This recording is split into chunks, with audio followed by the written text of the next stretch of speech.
Alrighty, good afternoon, everyone. My name is Mr. Drake Ford, and today we have a very, very important member of the Maryland Jewels, Mrs. Armstrong herself. She is the Chief Operating Officer. How are you doing today? I'm doing pretty good. What about yourself? Doing pretty well, just trying to stay away from this heat in Virginia because, well, they don't really care. The weather does not really care about anybody's personal feelings right now. That's how I personally I feel. do agree with that right now. I see that you're outside. Where are you currently located at? I'm currently in Charlotte, North Carolina, enjoying this 90-degree weather outside. Oh, okay. Okay, hold up. You're in Charlotte, North Carolina right now. Yes.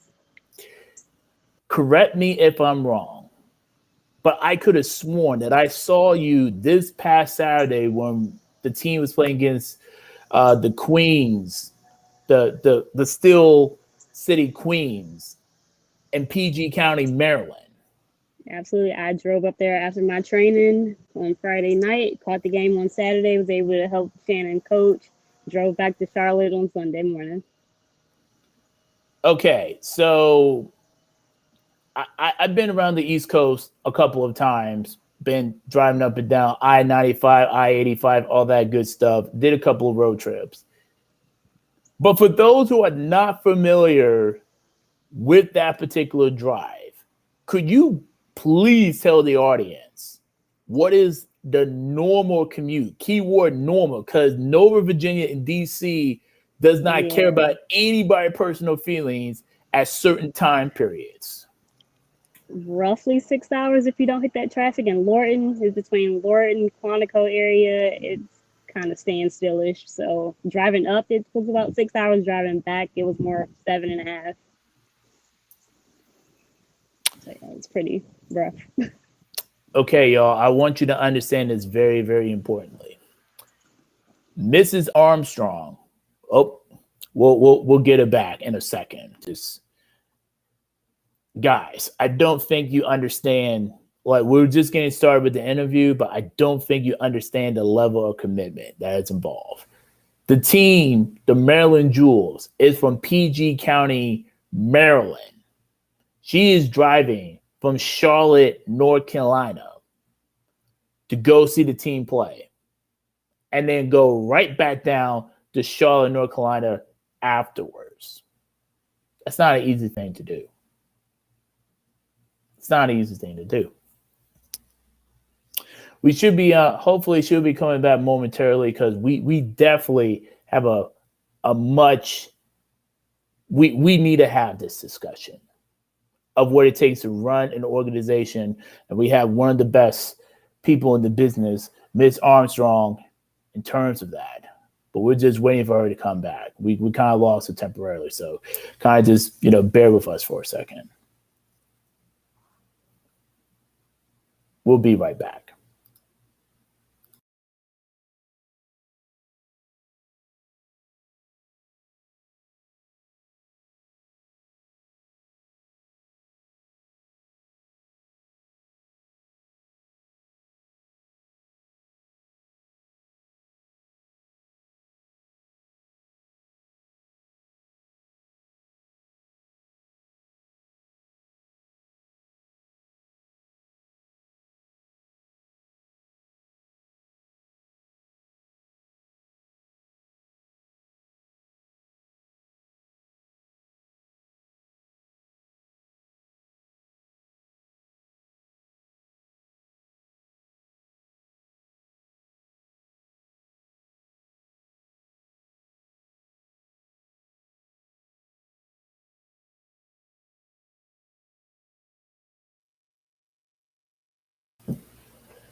It was a little glitch.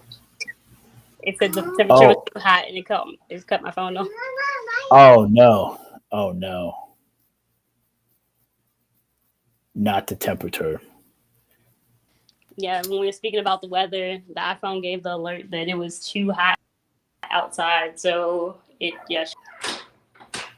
That Charlotte weather is not a joke. yeah, I told you it's pretty hectic.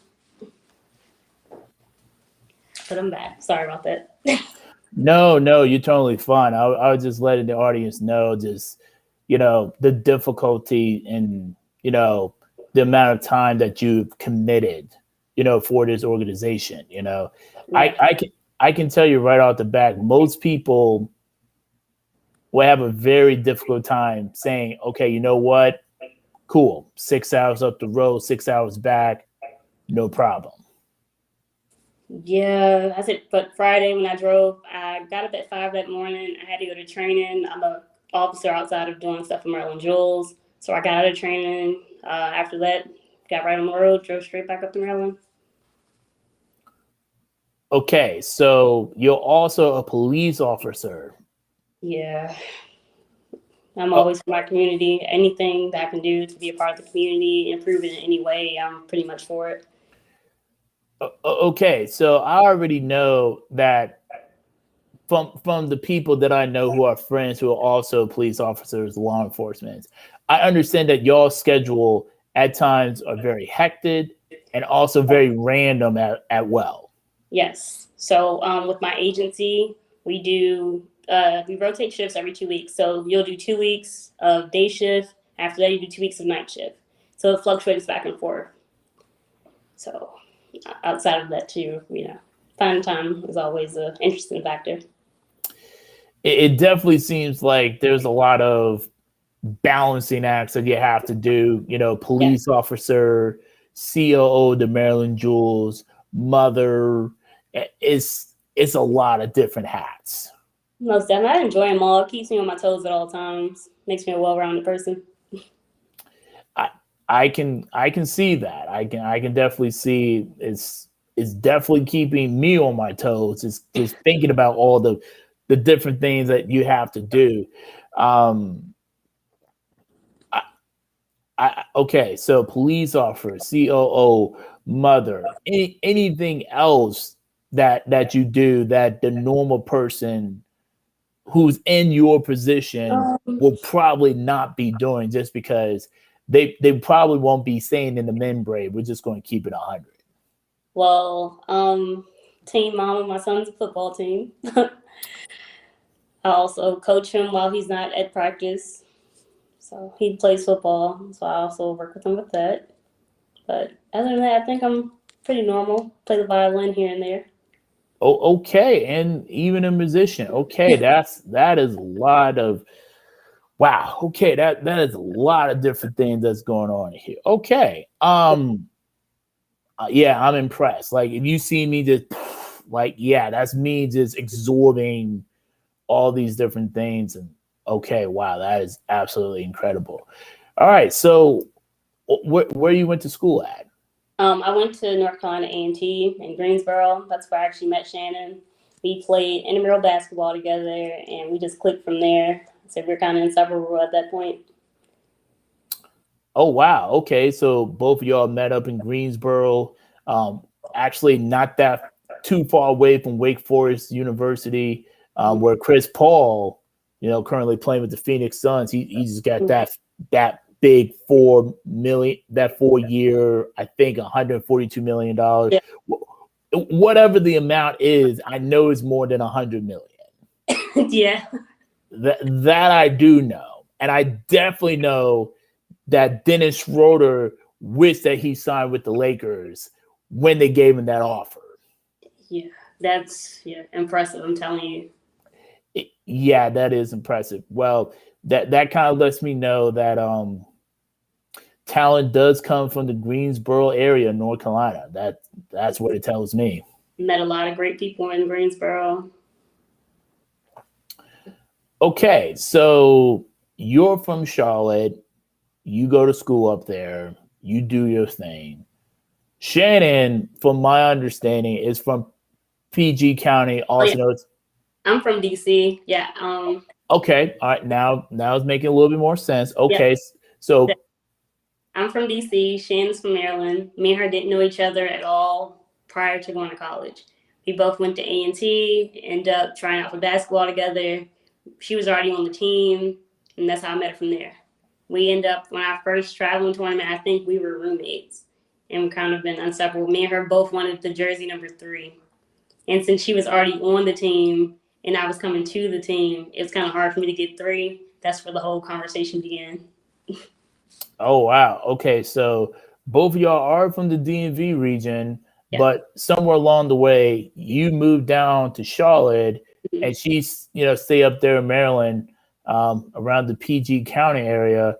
So, with that being said, since you two has been, friends for a while, like how the whole Maryland Jewels came about, and how did you two ended up working together for the Jewels, considering the fact that from a geographical perspective, you two are on the same time zone, but there's definitely some distance between the two.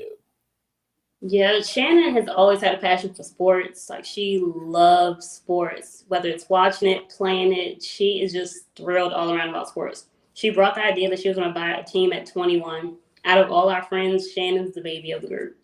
So when she said it, we're like, "Oh, you sure you about to do that? Like at 21, like you're the baby." She's like, "Yeah, I'm just gonna buy one." And she did buy one. She became the youngest person to buy a team, and we were just so proud of her. So then she was like, "Well, I need an executive board," and that's when she called me and presented her information.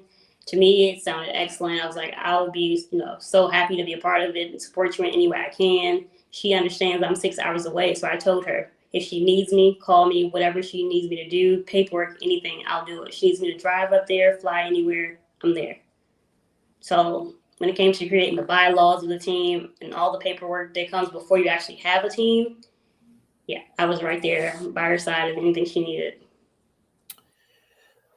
Wow. I mean, in the world that we live in today, where we're dealing with a bunch of fake people on social media, and you're trying to figure out who's real and who's a real one, and who is fake. I know for a fact that most people would not do what you are currently doing. Yeah, I said, my friend, she got a good head on her shoulders. Like, I support her 100% anything she does. Said she does the hoop and high heels gala. That is a phenomenal event. Like the scholarship thing she does with them, I'm just like proud because her being so young, she loves giving back to the community, helping people with sports, helping young ladies find themselves, whether it's through sports, academics, whatever. She has their back, and I have hers. I can definitely tell there's a lot of love and mutual respect between the both of y'all. I can definitely tell that through thick and thin, good and bad, you two definitely have each other's back, and it's actually a very beautiful thing, to see that in real time. I can also kind of like that kind of spills over to what I've currently seen of the team thus far. I only had the opportunity to see him twice. Once in Richmond against the Richmond Roadrunners, and then this past Saturday against the Queens of Pittsburgh. But the team has they seem to be working well together. Like they genuinely like each other. Yeah, the bond that they have, they're supportive of one another. They push each other.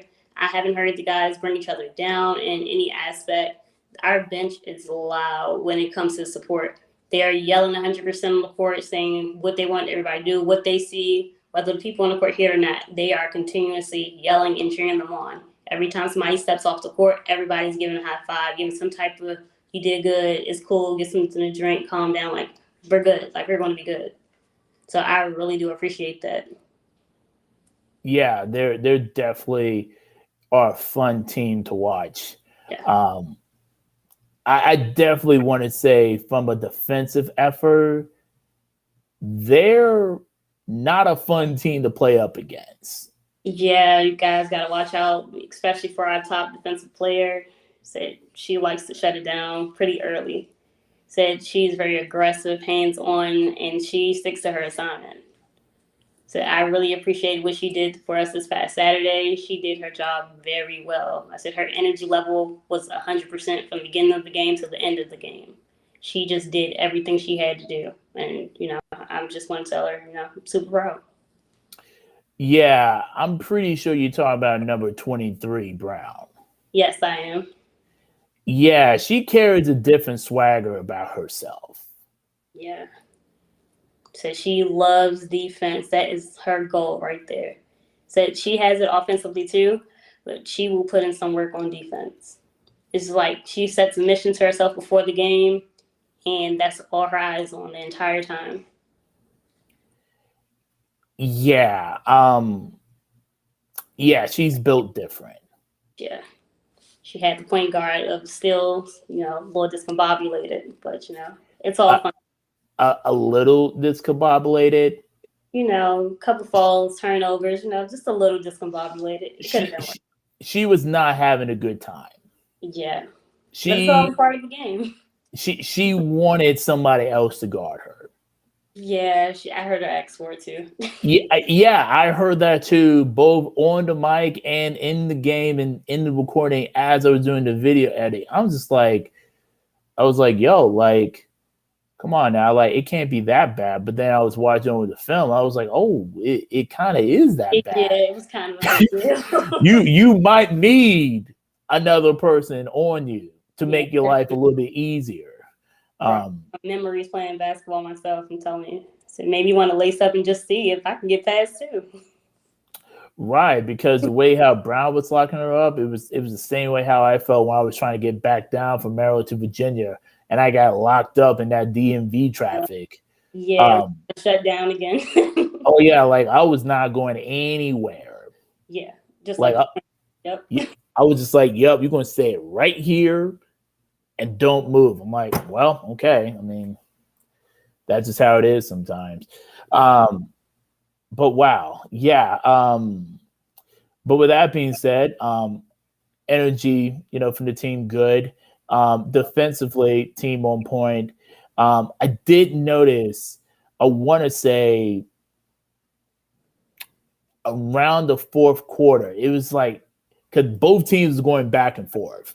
Yeah. Like back and forth, back and forth, back and forth. And I want to say it had to be, between like the 4 or 7 mark and maybe like the 3:20 walk. My time might be just a little bit off. I know exactly the moment you're talking about.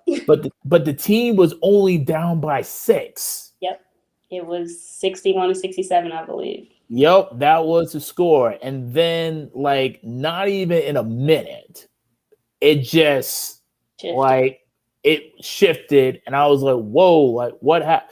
Like, what are some of the things that you want your team to work on, not just for this upcoming game against the DC Cyclones, but just moving forward, just so they can kind of just keep, I would say, not necessarily the mental lapse, but kind of like just keep the game manageable, so that, that way they're still within the game itself.